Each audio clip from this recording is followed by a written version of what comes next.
கர்த்தருடைய பரிசுத்த நாமத்துக்கு மகிமை உண்டாவதாக. ஆண்டவருடைய நாமத்தை மகிமைப்படுத்தும்படியாக எனக்கு ஒரு வாய்ப்பை தெய்வம் கட்டளையிட்டபடினால் அவருக்கு நான் நன்றி செலுத்துகிறேன். ஒரு மனிதனை குப்பையிலிருந்து ஆண்டவராகிய இயேசு உயர்த்துகிறவர், அவனை மகிமையான சிங்காசனத்துக்கு அவர் தகுதிப்படுத்துகிறவர் என்று வேதம் அழகாக சொல்லியிருக்கிறது. இந்த வேத வசனத்தின் 3வது பகுதியிலே ஒருவனை புழுதியில் இருந்து எடுத்து குப்பையிலிருந்து உயர்த்தி அவனை பிரபுக்களோடு உட்கார வைத்து மகிமையான சிங்காசனத்தில் கொண்டு போய் அமர வைக்கிறார் என்று சொல்லப்பட்ட இந்த வசனத்தினுடைய 3வது பகுதி வரை கர்த்தர் இம்மட்டுமாய் என்னை நடத்தி வந்ததுக்காக ஆண்டவரை நன்றியோடு நான் ஸ்தோத்தரிக்கிறேன். அடுத்து 4வது அடுத்த ஸ்டெப்புக்கும் அவர் கொண்டு போவார். அதில் அவர் உண்மையுள்ளவர் என்பதை நான் பரிபூர்ணமாக விசுவாசித்து இந்த விசுவாச ஊழிய பாதையிலே நான் அவரை பின்பற்றி வருகிறேன். கர்த்தருடைய பரிசுத்த நாமத்துக்கு மகிமை உண்டாவதாக. பிரியமானவர்களே, நான் ஒரு இந்து குடும்பத்தில் பிறந்தவன். இந்து குடும்பம் என்று சொன்ன பொழுது ஒரு ஐதீகமான குடும்பம் என்று அல்ல, ஒரு சாதாரண பெயர் அளவிலே அவசியப்பட்டால் இறைவனை தேடுகிற ஒரு குடும்பத்திலே நான் பிறந்து வளர்ந்தேன். என்னுடைய முன்னோர்கள் என்னுடைய தாய் வழியிலும் சரி, என்னுடைய தகப்பன் வழியிலும் சரி, அவர்கள் அவசியப்படும் பொழுது கோவிலுக்கு செல்வார்கள். அங்கே அந்த வல்லமை அருள் வரும், அவர்கள் அதிலே ஆடுவார்கள். பின்பு அவர்கள் அந்த ஆவிகளை மற்ற ஆவிகளை துரத்துவார்கள்.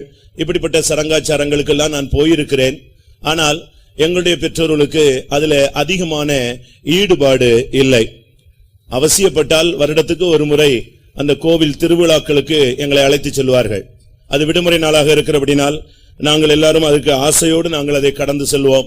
விடுமுறை நாள் முடிந்த பின்பு வந்து விடுவோம். அதற்கு பின்பு இறைவன் எங்களுடைய வாழ்க்கையில தேவை என்கிற ஒரு சிந்தை அற்றவர்களாக நாங்கள் வாழ்ந்து வந்தோம்.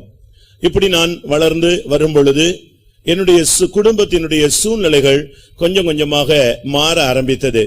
வாழ்க்கை எப்பொழுதுமே ஒரே சீரான பாதையில் செல்லுகிறதில்லை. ஏற்ற தாழ்வுகள் நிறைந்தது என்பது நமக்கு எல்லாருக்கும் தெரியும்.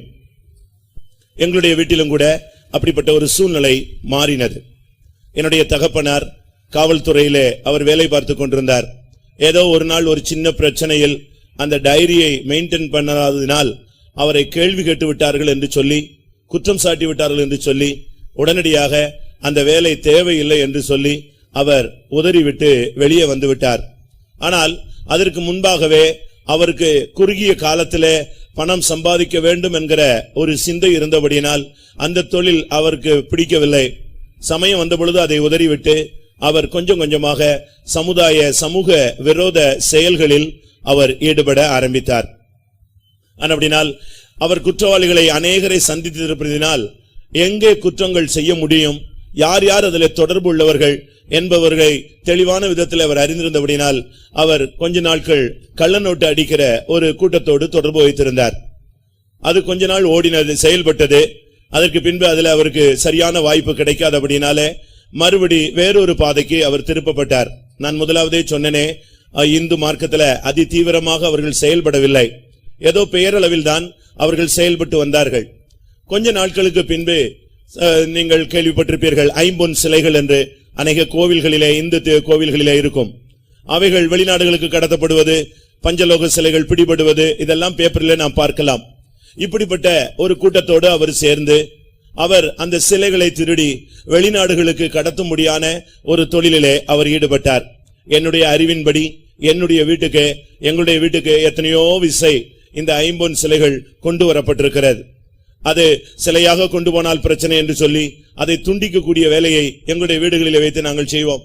டேப் ரெக்கார்டை அதிகமாக சவுண்டை அதிகமாக பாடலை போட்டுவிட்டு இதை உட்கார்ந்து அறுத்து கொண்டிருப்பார்கள். இப்படி பலரும் பலவிதமான கூட்டத்தார் எங்களுடைய வீடுகளுக்கு வந்து இப்படி பஞ்சலோக சிலைகளை திருடுவதும் அதை கடத்துவதும், இப்படித்தான் எங்களுடைய குடும்பம் செயல்பட்டது. ஆனால் இதிலே வருகிற வருமானம் ஒரு நாளும் வீடு வந்து சேர்ந்தது கிடையாது. ஏனென்றால் என்னுடைய தகப்பனாருடைய குடிப்பழக்கம், அவருடைய தவறான பழக்க வழக்கங்கள், இவைகள் நிமித்தமாக அவர் தன்னுடைய வருமானத்தை தனக்கே அளித்துக் கொண்டிருந்தார். எங்களுடைய குடும்பம், எங்களுடைய அம்மா ஆசிரியையாக இருந்தபடினால் அவர்கள் முன்னிட்டு நாங்கள் சாப்பாட்டுக்கு குறைவில்லாமல் கொண்டு செல்லப்பட்டோம். ஆனாலும் கூட நாட்கள் போக போக என்னுடைய தாயாருடைய வருமானத்தையும் என்னுடைய தகப்பனார் பறித்துக் கொள்ள ஆரம்பித்த பொழுது குடும்பம் கடனிலே செல்ல ஆரம்பித்தது. இந்த சூழ்நிலையிலே ஒரு கோவிலிலே அவர் திருட அவருடைய கூட்டத்தார் சென்ற பொழுது அந்த கோவில் காவலாளி திடீரென்று விழித்து விட்டான். அப்படினால் அவனிடத்திலிருந்து தப்ப வேண்டும், அவனுக்கு தெரியாமல் செய்ய வேண்டும் என்று முயற்சி எடுத்து அது சக்சஸ் ஆகாதபடியினாலே கடைசியாக கடப்பாரை வைத்து அவனை தட்டிவிட்டார்கள். அவன் செத்து போய்விட்டான். இப்படியாக அவர் ஒரு குற்றவாளியாக மாற்றப்பட்டார். திருநெல்வேலி மாவட்டத்தில் உள்ள ஒரு இந்து கோவிலிலே திருவிழாவில் நானும் என்னுடைய தகப்பனாரும் நின்று கொண்டிருந்த பொழுது அவரை அரெஸ்ட் பண்ணும்படியாக போலீஸ்காரர்கள் ஜீப்பை வைத்துக் கொண்டு சுற்றி சுற்றி வந்தார்கள். எங்களுக்கு அது தெரியாது. அது எங்களுடைய தகப்பனாருடைய சொந்த ஊராக இருந்தபடினால் அவர்களுக்கு பிடிக்க முடியவில்லை. ஏனென்றால் பிடித்தால் ஒரு பெரிய கலவரம் போல, ஜாதி கலவரம் போல வந்துவிடும் என்று சொல்லி அவர்கள் அரெஸ்ட் பண்ணாமல் முயற்சி எடுத்துக்கொண்டே இருந்தார்கள். காலதாமதமான பொழுது என்னுடைய தகப்பனாருடைய சகோதரியுடைய மாப்பிளையை கணவரை பிடித்துக் கொண்டு போய்விட்டார்கள். அன்று இரவுதான் இப்படி ஒரு பிரச்சனை என்று தெரியும். உடனடியாக என்னுடைய தகப்பனார் என்னுடைய வீட்டுக்கு கொண்டு என்னை விட்டுவிட்டு அவர் தப்பி போய்விட்டார். ஆனாலும் அந்த கொலை கேஸில் என்னுடைய தகப்பனார் சேர்க்கப்பட்டார். ஒரு குறிக்கப்பட்ட இடத்துல வைத்து பிடிக்கப்பட்டார். பின்பு 14 வருடம் அந்த கும்பலுக்கு எல்லாருக்கும் 14 வருட ஆயுள் தண்டனை போடப்பட்டது. அதிலிருந்து ஜாமீனிலே வெளியே வந்து அவர் கொஞ்ச நாள் இருந்தார். பிரியமானவர்களே, இப்படித்தான் எங்களுடைய குடும்ப சூழ்நிலை போய்கொண்டிருந்தது. இந்த சூழ்நிலையிலே என்னுடைய சகோதரர்கள் அவர்கள் ஓரளவு படித்து அவர்கள் வரும் பொழுது அவர்கள் படிப்பில் அதிக நாட்டம் இல்லாதபடினால் என்னுடைய தகப்பனார் அவர்களை கொண்டு போய் சாராய கடையிலே கொண்டு போய் நிறுத்தினார். அந்த நேரத்தில் கொஞ்ச நாட்களிலே அந்த மதுவிலக்கு அமுல் செய்யப்பட்டது.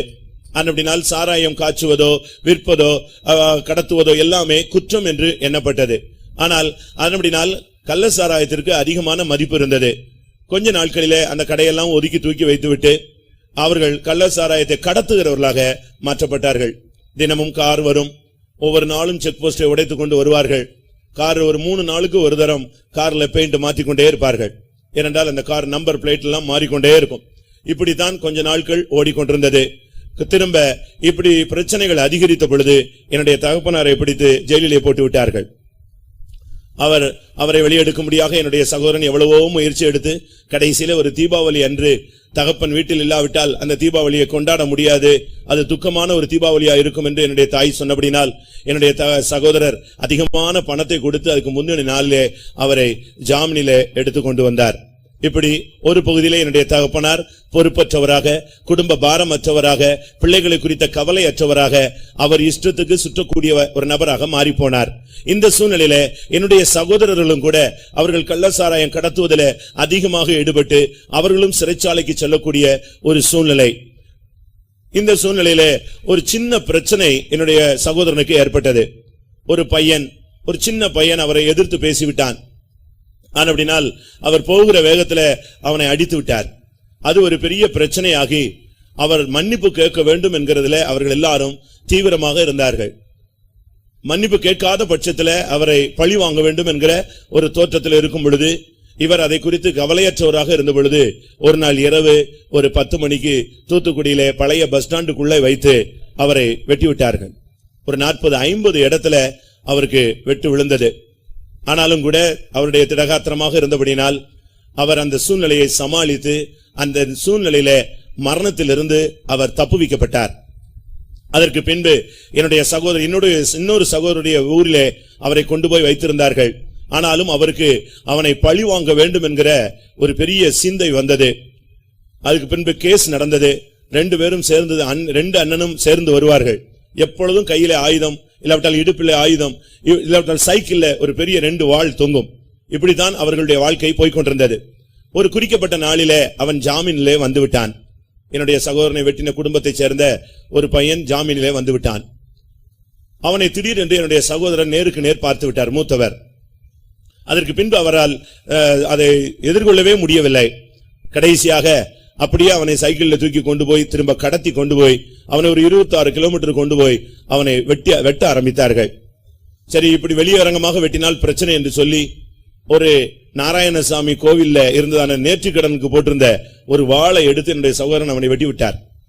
திரும்ப மூத்தவர் இப்படிலாம் வெட்டக்கூடாது, இவனை இப்படி விட்டுட்டு அவன் தப்பி போயிடுவான், பிரச்சனை, நம்ம அவனை வெட்டி புதைச்சிடலான்னு சொல்லிட்டு சாக்குகள் பைகள் எல்லாம் ரெடி பண்ணி இருக்கும் பொழுது அவன் ஓடி போய்விட்டான்.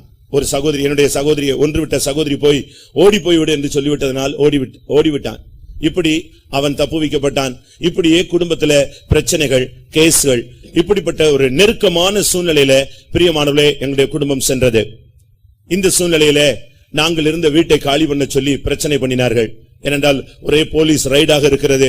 அந்தந்த எந்த நேரத்தில் என்ன சம்பவிக்கும் என்று தெரியாது. அந்த வீட்டுக்காரர் சொன்னார், நீங்கள் உடனே வீட்டை காலி பண்ணுங்கள், இனிமேல் உங்களுடைய இந்த வீட்டில் நீங்க இருக்க வாய்ப்பு இல்லை என்று சொல்லிவிட்டார். அப்படினால் என்னுடைய தாயினுடைய மூத்த சகோதரி வீட்டில் கொண்டு போய் எல்லா ஜாமான்களையும் போட்டு இருந்தோம். கொஞ்ச காலத்திலே அவர்களும் கூட எதிர்க்க வெறுக்க ஆரம்பித்தார்கள். கடைசியாக யாருமே விடுதராத ஒரு பட்சத்துல என்னுடைய சகோதரர்கள் எல்லாம் வெளியூர்ல தங்கி இருக்கிற ஒரு சூழ்நிலையில ஊருக்கு வெளியில ஒரு குடிசை போட்டு தங்கக்கூடிய ஒரு சூழ்நிலையில நாங்கள் தள்ளப்பட்டோம். அது எங்களுடைய சகோதரர்களுக்கு பிடிக்காதபடினால் எங்களை அவமானப்படுத்துகிறது என்று சொல்லி அவர்கள் வீட்டுக்கே வராமல் ஒதுங்க ஆரம்பித்தார்கள். இந்த சூழ்நிலையில் ஆண்டவராகிய இயேசு கிறிஸ்து எங்களை சந்திக்க ஆரம்பித்தார். இருள் சூழ்ந்த ஒரு வாழ்வு, கைவிடப்பட்ட ஒரு வாழ்வு. எங்களுடைய தகப்பனார் எங்கே இருக்கிறார் என்று தெரியாது. எப்பாவது வருவார். சகோதரர்கள் வீட்டுக்கு வரமாட்டேன் என்று சொல்லிவிட்டார்கள். 2 வாலிப சகோதரிகளும் நானும் என்னுடைய தாயும் ஒரு குடிசை போட்டு ஒரு ஓரத்தில் இருந்து அந்த நாட்களில் தான் ஆண்டவரை குறித்த ஒரு வாய்ப்பு. அதுக்கு முன்பாக இயேசுவை நாங்கள் அறிந்திருந்தோம், ஆனால் பின்பற்றவில்லை. ஒரு நெருக்கமான சூழ்நிலை வந்த பொழுது ஆண்டவரை நோக்கி நாங்கள் அபயமிட்டோம். இந்த சூழ்நிலையில் தான் எந்த மனுஷனையும் பிரகாசிப்பிக்கிற அந்த மெய்யான ஒளி ஆண்டவராகிய இயேசு கிறிஸ்து எங்களுடைய குடும்பத்திலே அவர் ஒளி வீச ஆரம்பித்தார்.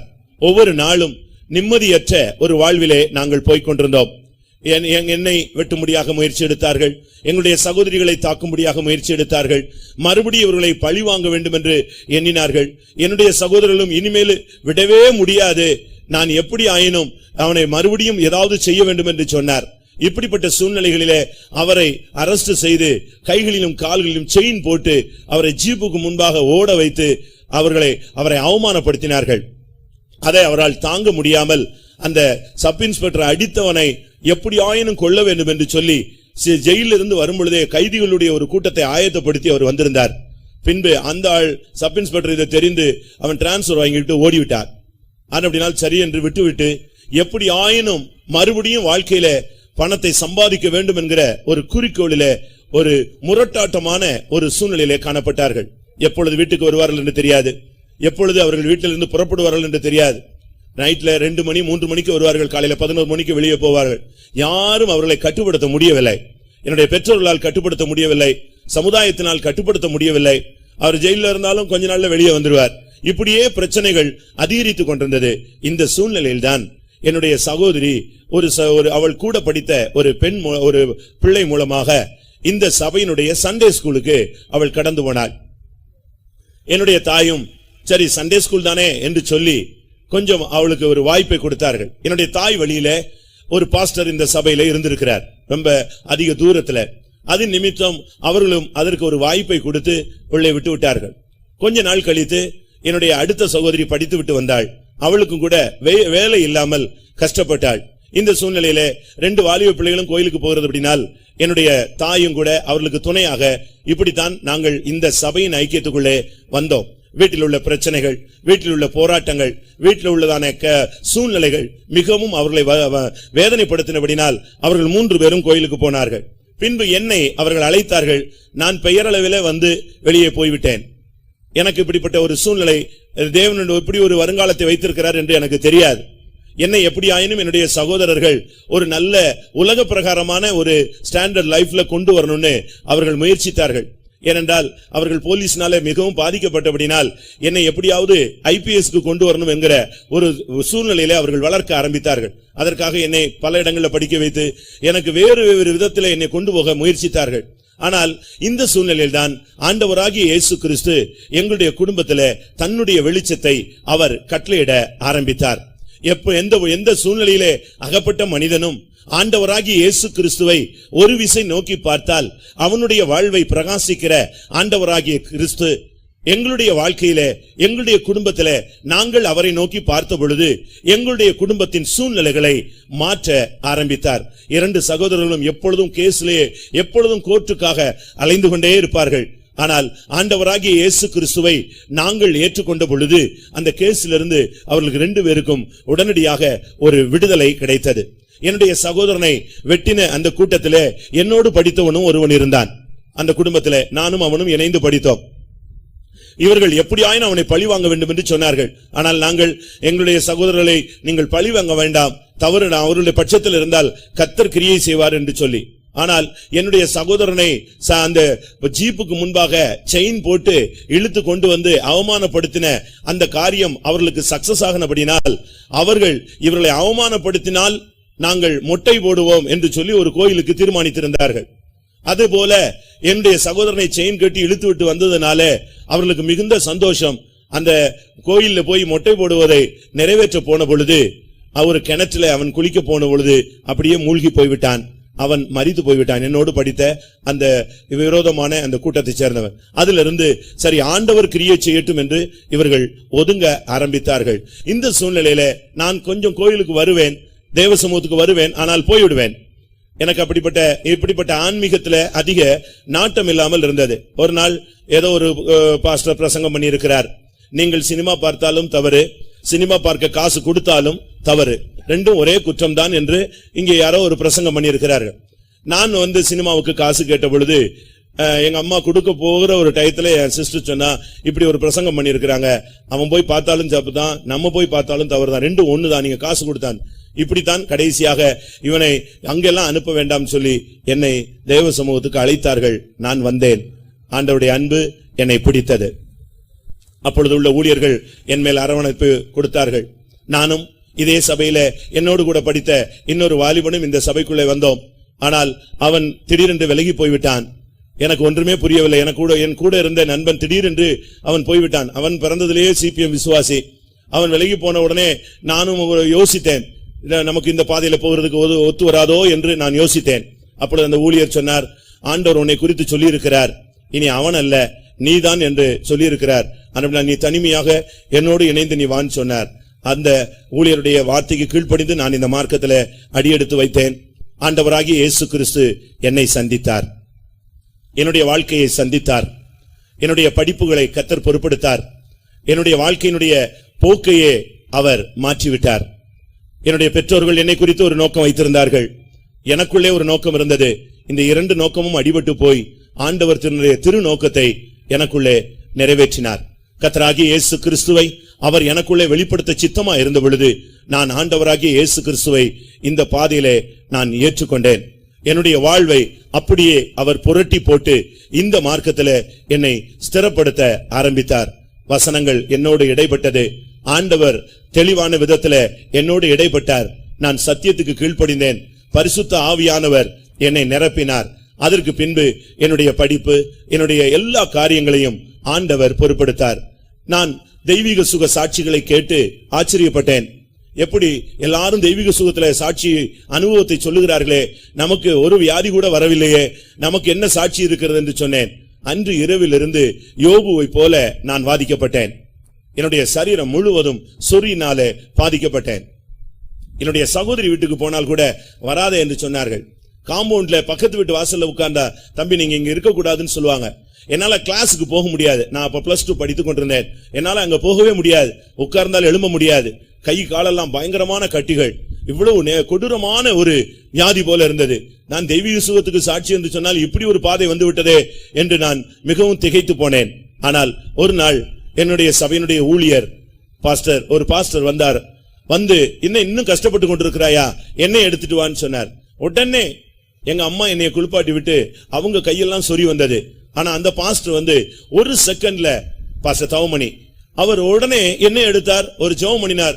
அவர் வேகமாக என் மேல் பூசி விட்டு, சரி உனக்கு சரியா போயிருன்னு சொல்லிட்டார். நான் வீட்டுல இருந்தேன். அந்த வாரத்திலேயே என்னால் கோயிலுக்கு போகக்கூடிய அளவுல கர்த்தர் ஒரு பரிபூர்ண சுகத்தை கொடுத்தார்.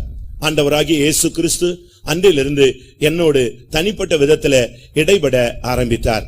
என்னை ஆண்டவர் இந்த மகிமையான ஊழியத்துக்கு தெரிந்தெடுத்ததை எனக்கு வசனங்கள் மூலமாக தேவன் திட்டவட்டமாக வெளிப்படுத்தின பொழுது நான் என்னை அர்ப்பணிக்க ஆரம்பித்தேன். அது என்னுடைய சகோதரர்களுக்கு மிகுந்த व्यसனமாக இருந்தது. நான் ஊழியத்துக்கு எடுக்கப்பட்டு விட்டேன். ஆனால் வீட்டுக்கு போக தைரியம் இல்லை. திடீரென்று நான் பார்த்தேன், என்னுடைய சகோதரர் வந்து விட்டார். ஊழியத்துக்கு எடுத்ததா கேள்விப்பட்டேனே, எங்க அந்த பாஸ்டர், அவரை அழைத்து கொண்டு வான்னு சொன்னார். அந்த ஆளை நான் பார்க்கணும். அவர் சொன்ன வேட சொல்ல முடியாது, ஆனா பாஸ்டர் கேசி வர்கீஸ், எங்க இந்த கேசி வர்கீஸ், அவர் நான் பார்க்கணுமே அப்படின்னார். நான் எனக்கு ரொம்ப பயமாகி விட்டது ஏதோ நடக்க போகிறது என்று சொல்லி. ஆனா பாஸ்டர் அதை ரொம்ப சிம்பிளா டேக்கிள் பண்ணி என்னை அனுப்பிவிட்டார். நான் வீட்டுக்கு போன பொழுது பயங்கர பிரச்சனையானது. உன்னை கைகாலை ஒடித்து விடுவோம், நீ வீட்டிலேயே சாகுற வரைக்கும் நான் இப்படியே வைத்து உனக்கு சோறு போடுவனை தவிர ஊழியம் என்கிற அந்த சிந்தை கூட உனக்கு வரக்கூடாது. இந்த நிரப்பின ஃபார்மை உடனே சென்னையில இருந்து இங்க கொண்டு வந்து என் கையில கொடுக்க சொல்லணும், இல்லைன்னா நான் மிஷனையே செயல்பட விட மாட்டேன். பயங்கர பிரச்சனையானது. ஒரு நாள் அதே பாச தவமணிடத்துல வந்து, இவன் ஊழியத்துக்கு போனால் இந்த சபை இங்க இருக்காது, கொளுத்தி விடுவோம், எங்களை யாருன்னு தெரியாம நீங்க விளையாடக்கூடாது, பயங்கரமா மிரட்டினாங்க. என்னால ஒண்ணுமே செய்ய முடியாது. வீட்டுக்கு போனா என்னுடைய தாய் பயங்கரமா அழுவாங்க. சபைக்கு வந்தா சமாதானம் இல்ல, வெளியே போனா நிம்மதி இல்ல. ஊழியக்காரங்கெல்லாம் பக்கத்து தெரு வழியாக விசிட்டிங் போக ஆரம்பிச்சிட்டாங்க, அவங்களுக்கு பிரச்சனைன்னு சொன்ன உடனே. இப்படிப்பட்ட ஒரு சூழ்நிலையில பிரியமானவர்களே நான் தள்ளப்பட்டேன். ஊழியக்காரரை கூப்பிட்டு சொல்லிவிட்டார்கள், நீ ஊழியத்துக்கு போக வேண்டாம், ஒத்து வராது, நீ எங்களோட இரு, இதுவே பெரிய ஊழியம் தான் அப்படின்னு சொல்லிட்டாங்க. பாஸ்டர் கேசி வர்கீஸே கூப்பிட்டு சொல்லிட்டாரு, உனக்கு ஊழியம் ஒத்து வராது போல் இருக்கு, நீ இரு, வெயிட் பண்ணுன்னு சொல்லி. ஆனா கர்த்தர் அதே வருஷத்துல தடைகளை மாற்றி, யார் எந்த ஃபெய்த்தம கொளுத்துவேன்னு சொன்னாங்களோ, யார் இந்த இடத்துல பிரச்சனை வரும்னு சொன்னாங்களோ, அதே அண்ணன் என்னை கூப்பிட்டு, நீ போகாவிட்டால் பிரச்சனை இல்லையா, லேட் ஆனா ஒண்ணுமே இல்லையான்னு ஒரு நாள் திடீரென்று கேட்டார். அடுத்த நாளே நான் டிக்கெட் புக் பண்ணி நான் புறப்பட்டு போய்விட்டேன். இன்றைக்கும் அவர் தேவ சமூகத்துக்கு வருகிறார். பிரியமானவர்களே, ஆண்டவராகிய இயேசு கிறிஸ்துவினால் எதையும் செய்ய முடியும். அவரால் முடியாதது ஒன்றுமே இல்லை. அவர் என் வாழ்வில் ஒளி வீசினது மாத்திரமல்ல, எந்த மனுஷனையும் அவர் பிரகாசிக்கிற மெய்யான ஒளி. எங்களுடைய தாய் வடித்த கண்ணீரும் என்னுடைய சகோதரிகள் வடித்த கண்ணீருக்கும் பதிலாக கர்த்தர் குடும்பத்தை மேன்மைப்படுத்தினார். தருத்திரத்திலிருந்து வெளியே கொண்டு வந்தார். வீடு வாசல் இல்லாமல் அலைந்த எங்களுக்கு சொந்தமான வீடுகளை கொடுத்தார். என்னுடைய சகோதரன் குடும்பத்தை விட்டு அப்படியே ஒதுங்கி போய் ஏடிஎம்கே கட்சியில மாவட்ட துணை செயலாளராக போய் குடும்பமே வேண்டாம், எனக்கு அம்மா தான் வேணும்னு சுத்த ஆரம்பித்தார், வேறொரு அம்மா. ஆனால் கடைசியில நாங்கள் ஜெபித்தோம். என்னுடைய தாய் போய் எங்க அண்ணன் ஒய்ஃப்ட சொன்னாங்க, நீ அவன் திருந்தணும், நீ கர்த்தர்ட்ட வான்னு சொல்லி. அவங்க கர்த்தர்ட்ட பிள்ளைகளோடு வந்த பொழுது அவரும் அந்த கட்சியிலிருந்தே வெளியே வந்து விட்டார். பிரியமானவர்களே, எந்த சூழ்நிலையும் மாற்ற என் ஆண்டவராகிய இயேசுவுக்கு முடியும். அப்படினாலே இந்த சாட்சியை கேட்கிற அருமையானவர்களே, என்னை அழைத்த தேவன் என்னை குப்பையிலிருந்து, இப்பொழுது புழுதியிலிருந்து எடுத்து குப்பையிலிருந்து உயர்த்தி இன்றைக்கு பரிசுத்தவான்கள் என்கிற பிரபுக்கள் மத்தியிலே என்னை உட்கார வைத்திருக்கிறார். நான் யோசிப்பேன், நமக்கு இது தகுதியா, நமக்கு இது வாய்ப்பு உண்டா, இப்படி ஒரு வாய்ப்புல நான் வருவேனா, என் கற்பனையில கூட நான் எட்டாத ஒரு காரியம். ஆனால் இன்றைக்கு அந்த மூன்றாவது ஸ்டேஜில் வைத்திருக்கிற தெய்வம் என்னை மகிமையான சிங்காசனத்தில் மகிமையில கொண்டு போய் சேர்ப்பார் என்று நான் விசுவாசிக்கிறேன். என்னை கேட்கிறவர்கள், நீங்கள் எந்த சூழ்நிலையில இருந்தாலும் ஒரு விசை நீங்கள் ஆண்டவரை நோக்கி பாருங்கள், உங்கள் வாழ்க்கையிலும் கர்த்தர் அற்புதங்களை செய்வார். அல்லேலூயா.